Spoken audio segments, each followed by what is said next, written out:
Okay. Hello to you all in Barcelona.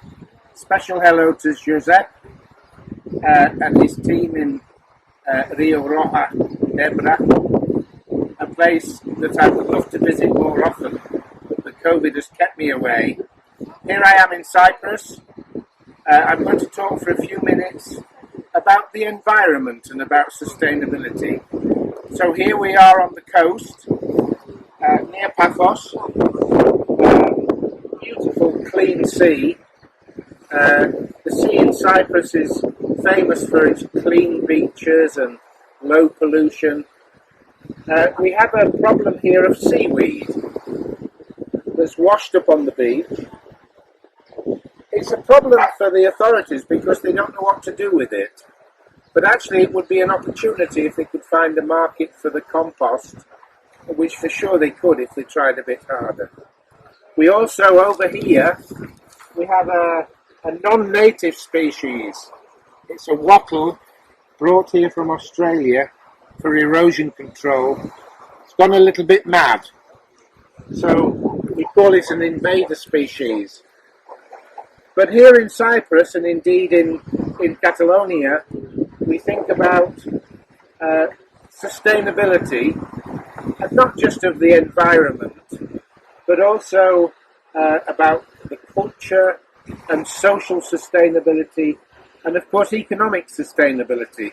So you need a good environment, you need great culture, you need a good social system, and you need money. You need four things. We call it the four pillars of sustainability.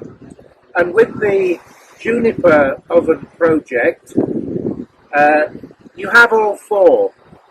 You have beautiful environment that is not being damaged by the extraction of cane oil.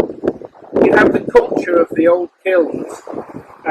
You have the social teams rediscovering them and working together, and that great discovery element.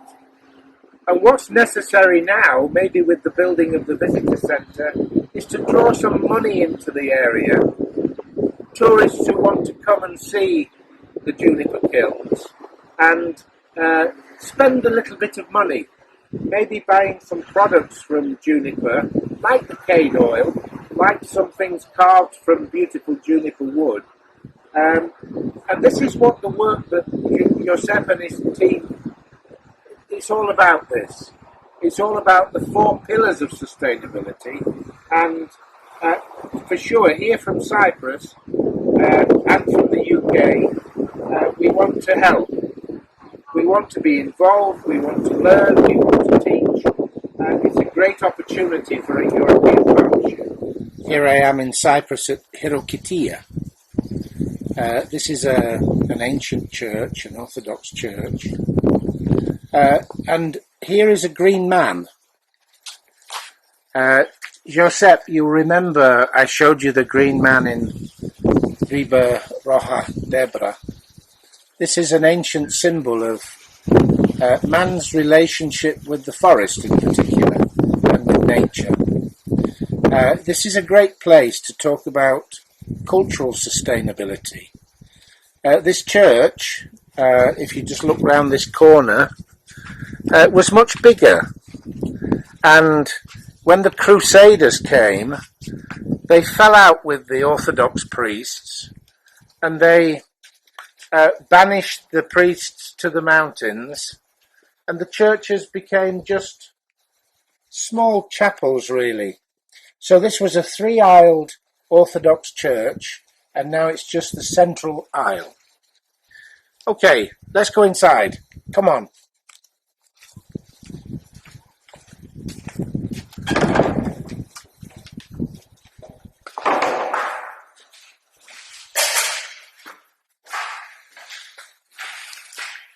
Quite dark, and I hope you're getting to see.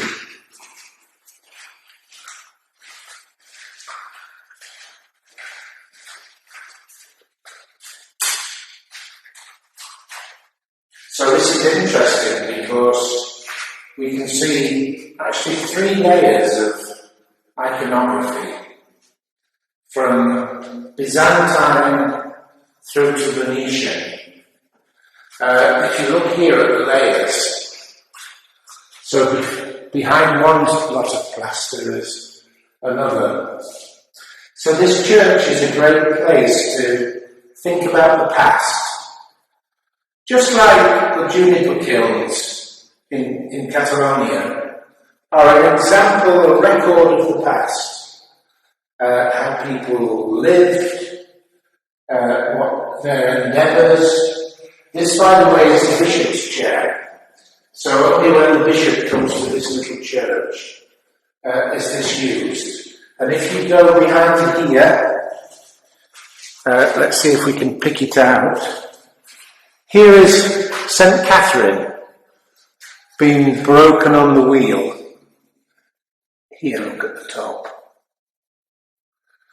So, in the UK, we have a firework called a Catherine wheel, and it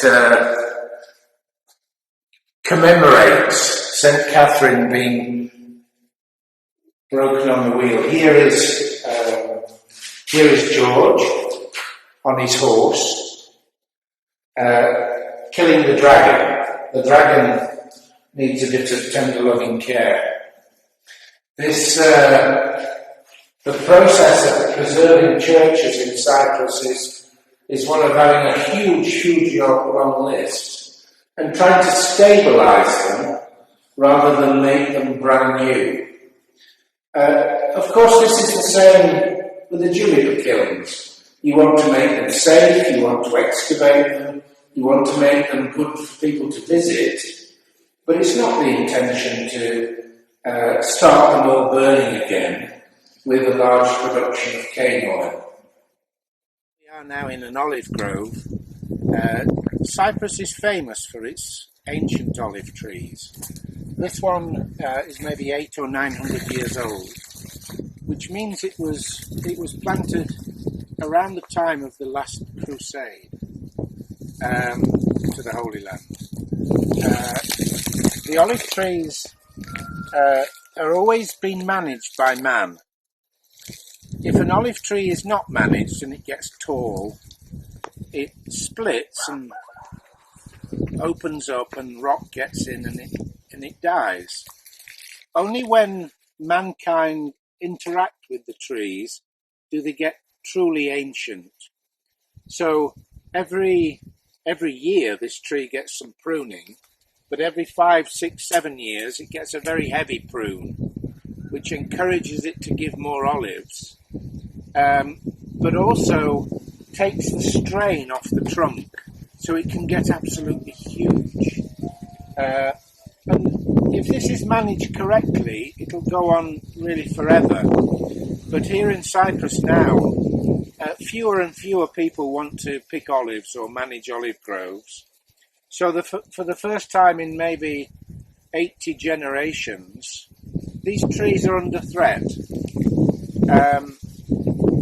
So just as this is an interaction between men and trees, so is the production of cane oil in Catalonia. A historic process of sustainably managing trees for a product. In this case, a product that goes back at least 7,000 years that we know people were eating olives. The Crusaders, who came from Western Europe, from Germany, from France, from the UK, and also from places like Slovenia and Serbia, they loved olives. You know, they got a real taste for them. So there was a great burst of planting new trees, and this is one of them. So man and trees, a never-ending story, but we have to work hard these days to make it sustainable.